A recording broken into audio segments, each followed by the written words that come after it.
ఎడారిలో సెలయేర్లు జూన్ 20. మీరు కుడి తట్టైనను ఎడమ తట్టైనను తిరిగినను ఇదే త్రోవ దీనిలో నడుగుడి అని నీ వెనక నుండి ఒక శబ్దము నీ చెవులకు వినబడును. యెషయా గ్రంథం 30వ అధ్యాయం 21వ వచనం. మనకేదైనా సందేహం కలిగినప్పుడు, సమస్య వచ్చినప్పుడు ఎన్నెన్నో గొంతులు అటు వెళ్ళమని ఇటు వెళ్ళమని మనకి సలహాలు ఇస్తూ ఉంటాయి.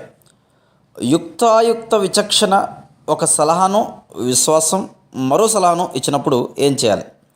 ముందు మనం కుదుటబడి అడ్డొస్తున్న స్వరాలన్నింటినీ ఊరుకోబెట్టి దేవుని పరిశుద్ధ సన్నిధిలో మౌనం వహించి ఆయన వాక్యాన్ని ధ్యాన సహితంగా చదవాలి.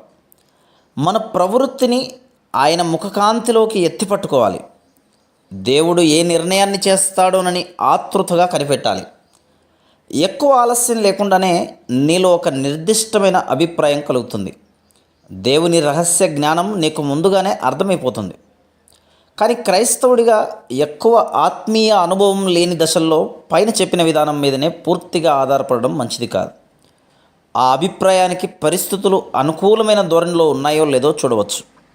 అయితే దేవుడితో ఎక్కువ సహవాసం చేసిన వాళ్ళకి మాత్రం దేవునితో ఉండే వ్యక్తిగత బాంధవ్యంలోని విలువ తెలుసు. ఆయన చిత్తాన్ని దీని ద్వారా వాళ్ళు తెలుసుకుంటారు. నువ్వు నడవలసిన దారి గురించి తేల్చుకోలేకపోతున్నావా? నీ ప్రశ్నల్ని దేవుని ఎదుట పెట్టు. ఆయన చిరునవ్వు కాంతిలోనే, ఆయన కల్పించిన కారు మబ్బుల అంధకారంలోనే నీకు అవునని కానీ కాదని కానీ జవాబు తెలిసిపోతుంది.